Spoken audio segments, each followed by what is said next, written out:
어려서부터 착하다, 순하다는 칭찬을 들어봤을 것이다. 그러나 사회생활을 하고 인간관계를 겪으면서 뼈저리게 느꼈을지 모른다.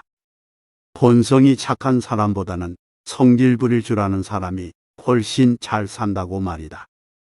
소위 착한 성격이라는 굴레에 묶여 당신은 원칙을 잃고 말았다. 반드시 고수해야 할 것과 적당히 타협해도 될 것 사이의 경계가 모호해지면서 감히 거절할 생각도 못하고 민망해서 거절할 줄도 모르고 또 적절히 거절하는 방법도 모르는 주관 없는 사람이 되어버렸다. 타인을 과도하게 허용하는 것은 자신에 대한 학대다. 온화하고 선량한 것도 좋지만 필요하다면 자신을 위해 싸울 수 있는 무기인 가치람도 갖춰야 한다. 강해야 할 때는 강하게, 부드러워야 할 때는 부드럽게 변할 줄 아는 사람만이 인간관계에서 자신을 지킬 수 있다. 때로는 듣기 싫은 말도 할 줄 알아야 한다. 그래야 상황이 통제할 수 없는 쪽으로 굴러가는 사태를 막을 수 있다. 더구나 스스로 자기 위치를 지나치게 낮추거나 하기 싫은 일을 억지로 해가며 다른 사람의 비위를 맞출 필요는 없다. 이는 선한 것이 아니라 유약한 것일 뿐이다. 곰곰이 생각해보자. 가족이나 친한 친구가 크고 작은 부탁을 했을 때 거절한 적이 있는가? 겉으로는 아닌 척했지만 속으로는 떨떠름하게 부탁을 들어준 적이 있지 않은가? 그랬을 때 나의 솔직한 마음은 어땠는가? 거절하면 내가 그들을 사랑하지 않거나 신경 쓰지 않는다고 생각할까봐 걱정하는 마음이 컸을 것이다. 반대의 경우도 마찬가지다. 다른 사람이 나의 부탁을 거절했을 때 당신은 상대가 나를 신경 쓰지 않거나 존중하지 않는다고 느꼈을 수 있다. 사실은 그들이 정말 원치 않거나 전혀 할 수 없기 때문에 거절한 것인데도 말이다. 내가 다른 일을 거절할 수 있을 때 비로소 타인의 거절도 받아들일 수 있다. 타인에게서 자신의 가치를 확인하는 사람은 평생을 타인의 눈빛과 평가에 갇혀 살게 된다.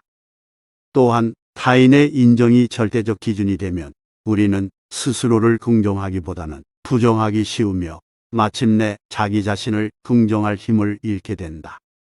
우리가 진정으로 추구해야 할 자아상은 자신도 기쁘고 남도 즐겁게 하는 진짜 좋은 사람이지 마냥 물러터진 사람이 아님을 기억하자. 처음부터 너무 후하게 베풀면 나중에는 당연한 듯 이것저것 요구해야 되는 사람이 있다. 마침내 힘에 부쳐 거절하면 외려 욕먹을 뿐만 아니라 상대와의 관계까지 어그러지게 된다. 게다가 그들은 당신이 헌신하고 베푸는 이유가 착해서가 아니라 호구 요소라고 생각한다. 이 얼마나 억울한가. 부탁을 받았을 때 그것이 내 능력 범위 안에 있다면 도와줘도 되지만 능력 범위를 벗어난 일이라면 과감히 거절해야 한다. 내가 겪을 수 있는 리스크와 감당할 수 있는 책임을 명확히 하라는 것이다. 그 누구도 타인의 욕구를 이뤄주기 위해 억지로 참고 견뎌야 할 의무는 없다. 그러나 실제로는 자기 생각을 솔직하게 밝히거나 소위 싫은 소리를 못하는 사람이 너무나 많다. 그 때문에 관계를 망치는 일도 부지기수다. 우리가 항상 염두에 두어야 할 점이 몇 가지 있다. 첫째, 인생은 타협할 수 있는 것이 아니다. 타협하고 물러설수록 당신이 숨쉴 공간은 점점 더 줄어든다. 둘째, 스스로의 자리를 지나치게 낮게 둘 이유가 없다. 하기 싫은 일을 억지로 하지 말고 여태껏 참아왔다고 해서 계속 참지도 마라. 셋째, 다른 사람이 함부로 당신의 한계선을 넘도록 내버려 두어서는 안 된다. 당신이 남에게 양보하고 맞춰주는 이유는 착해서가 아니라 스스로의 나약함을 인정하기 싫어서일 뿐이다. 남이 좋아하지도 않고 고마워하지도 않는 당신 자신이 할 수도 없고 하고 싶지도 않은 선행은 당장 그만두도록 하자. 우리 인생에는 고난과 절망이 끊임없이 몰려온다. 게다가 당신이 가장 어려운 시기에는 아무도 심지어 가족조차 도움이 되지 않을 때가 많다. 결국 오롯이 혼자서 되돌릴 수 없는 생사와 이별의 문제에 대항하고 한 치 앞도 알 수 없는 인생과 전쟁을 벌여야 한다. 어쨌든 계속 살아가려면 그래야만 한다. 그렇기에 더더욱 내 인생은 내가 지켜야 한다. 남들이 하라는 대로 좋다는 대로 끌려다니다 결정적인 순간에 다른 사람이 나 대신 위기를 극복해 주길 바란다면 그건 순진함을 넘어서 멍청하다고 밖에 할 수 없다. 게다가 양심이 있는 사람이라면 당신이 간절하게 애원하기 전에 자연히 알아서 자신의 모든 것을 주려고 할 것이다. 지나친 헌신은 헌신짝의 지름길이다. 하늘의 일은 관여할 수 없고 남의 일은 내가 상관할 바 아니다. 적절한 거리를 유지하면서 오지랖을 부리지도 남의 오지랖에 휩싸이지도 마라. 현명하게 몸을 사리는 명철보신의 지혜를 발휘하라. 안타깝지만 대개 우리가 헌신이라고 생각하는 것은 불필요한 지출에 불과하다. 그리고 이는 결국 상방 모두에게 무거운 감정적 짐으로 남는다. 베푼 쪽은 처음에 헌신적 행동을 끊임없이 지속하며 일관된 이미지를 유지해야 한다는 중압감에 시달릴 수 있다. 하지만 헌신이 엄청난 부담과 짐이 되어버린 후에도 좀처럼 일을 그만두지 못한다. 갑자기 행동을 바꾸면 여태껏 해온 헌신이 아무것도 아닌 게 되어버리기 때문이다. 불만이 가득하면서도 고집스레 헌신을 계속하는 사람이 적지 않다. 왜일까? 상대가 떠날까 두렵고 나를 필요 없는 존재로 여길까 겁나고 의지할 곳을 잃고 혼자 힘으로 서야 될까봐 걱정되기 때문이다. 하지만 무엇이 됐든 이는 진짜 사랑이 아니라 공포에 불과하다. 우리가 사실대로 말하지 못하는 까닭은 싫은 소리를 듣고 싶지 않고 남을 실망시키고 싶지 않아서이다. 그렇다 보니 여러 상황에서 소위 선의의 거짓말은 이해받을 만한 것이자 심지어 능력처럼 여겨진다. 하지만 거짓말은 거짓말일 뿐 진실이 가져올 후폭풍을 피하려고 기만과 은닉을 선택한 것에 불과하다. 다른 사람이 실망하거나 자신의 가치를 인정하지 않을까봐 두렵다는 이유로 경솔히 약속하거나 마땅히 거절해야 할 때에 거절하지 못하는 일은 없어야 한다.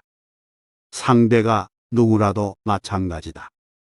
이를 위해 먼저 가장 절실한 자신을 대면하고 나도 보통 사람이라는 사실을 받아들여라. 자기 자신에게조차 솔직하지 못하면서 어떻게 남에게 솔직하겠는가? 인간은 매우 복잡하고 다면적인 존재다. 대개는 어둡고 불결한 면과 순수하고 선량한 면이 기이하게 혼재되어 있다. 이 점을 고려한다면 절대적인 옳고 그름 역시 없는 셈이다.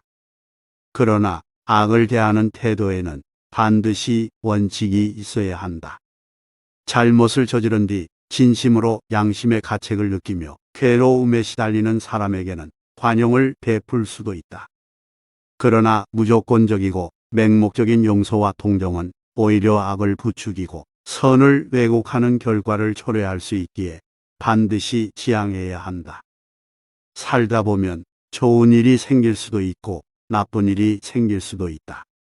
또 착한 사람을 만나거나 못된 사람을 만날 수도 있다.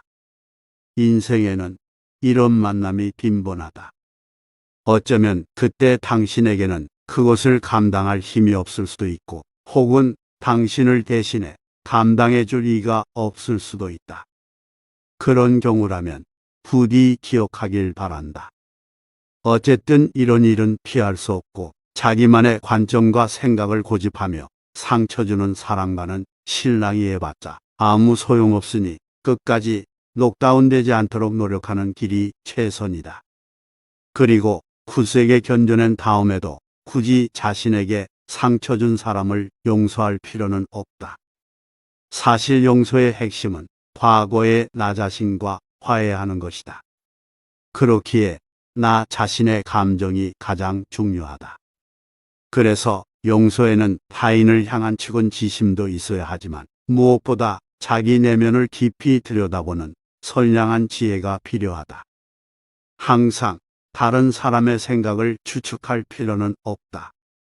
사람마다 사고방식이 다르고 원하는 바도 다르기 때문에 아무리 노력해도 남의 생각이나 감정을 정확하게 짚어내기란 쉬운 일이 아니다. 마찬가지로 다른 사람 역시 나의 생각이나 감정을 있는 그대로 알고 이해해 주지 못한다. 이 점을 염두에 두면 삶의 여러 가지 모순이 이해되기 시작한다. 남보다 나를 먼저 생각하라. 얼핏 매우 냉정하게 들리지만 이야말로 세상과 훨씬 조화롭게 지낼 수 있는 비결이다. 당신의 인생은 바로 당신 자신이 써내려 가는 것이다. 선량할지 그렇지 않을지도 역시 타인에 의해 결정되지 않는다. 당신이 스스로 선택하고 그 선택을 고수해야 한다. 나의 의지는 그 누구의 지배도 받지 않으며 나 자신 또한 그 누구의 의지도 지배할 권리가 없다. 만약 다른 사람에게 만족을 주고 싶다는 욕구가 있다면 상대와 의논하고 이에 대해 서로 공통된 인식을 가져야 한다. 즉, 내가 바라는 바를 명확히 알리고 상대가 원하는 바도 정확히 알아야 한다. 상대가 원하는 것이 뭔지 묻지도 않고 사과를 주거나 내가 원하는 것은 배라고 말도 하지 않으면서 상대가 배를 주기를 바랄 수는 없지 않은가. 만약 모든 관계에서 자신이 대등하지 못한 자리에 놓인다면 나와 상대가 바라는 바를 명확하게 파악하고 있는지 반드시 점검해 보아야 한다. 만약 아니라면 자신의 심신을 헤쳐가면서까지 상대를 기쁘게 해주려는 행동은 당장 그만두어야 한다. 더 이상 사랑이라는 명목으로 타인을 상처 주거나 혹은 상처받지 마라. 남을 위해 헌신하는 것으로 존중과 보답을 얻으려 하지 마라. 남과 자신의 다른 점을 받아들이고 각자의 독립성을 존중하라. 남이 나를 위해 헌신해 주기를 바라지 마라. 이러한 잘못된 바람을 버릴 때 우리는 더 이상 타인에게 의존하거나 타인의 헌신을 당연한 것으로 여기지 않게 된다. 그리고 비로소 상대와의 관계에 진정으로 감사할 수 있는 마음을 배우게 된다. 사람이 오만해지고 남을 무시하게 되는 까닭은 자기 자신밖에 안중에 없어서 타인의 가치를 보지 못하기 때문이다. 바꿔 말하면 누군가가 나를 무시한다고 해서 반드시 내가 능력이 부족하거나 어딘가 모자란 것은 아니다. 남이 나를 냉담하게 본다고 내가 무능력하다고 생각하지 마라. 타인의 평가는 나의 실질적인 가치와 아무런 상관이 없다. 우리가 얻는 것은 모두 노력에 대한 보상이다. 사람들이 종종 하는 말처럼 불행은 나 스스로 감당할 수 있을 뿐 다른 사람이 아무리 위로해 준들 실질적인 도움은 얻을 수 없다. 같은 맥락에서 다른 사람의 공격을 굳이 참아가며 혼자 괴로워하지 않아도 된다. 그럴 시간에 오히려 스스로 자존감을 높이고 인생의 즐거움을 찾도록 노력하는 편이 훨씬 낫다. 하루 종일 불만만 늘어놓고 자신이 얼마나 고통스러운지만 생각한다면 당신의 세계는 매우 비참해질 것이다. 반대로 삶의 소소한 즐거움에 감사하고 고마워하는 마음을 갖는다면 당신의 세계는 기쁨으로 가득 찰 것이다. 우리가 진정으로 소유할 수 있는 것은 미래가 아니라 지금도 끊임없이 흘러가는 현재다. 우리가 감사하고 누릴 줄 아는 마음을 가질 때 하늘이 무엇을 허락하든 상관없이 진정한 행복을 얻을 수 있다.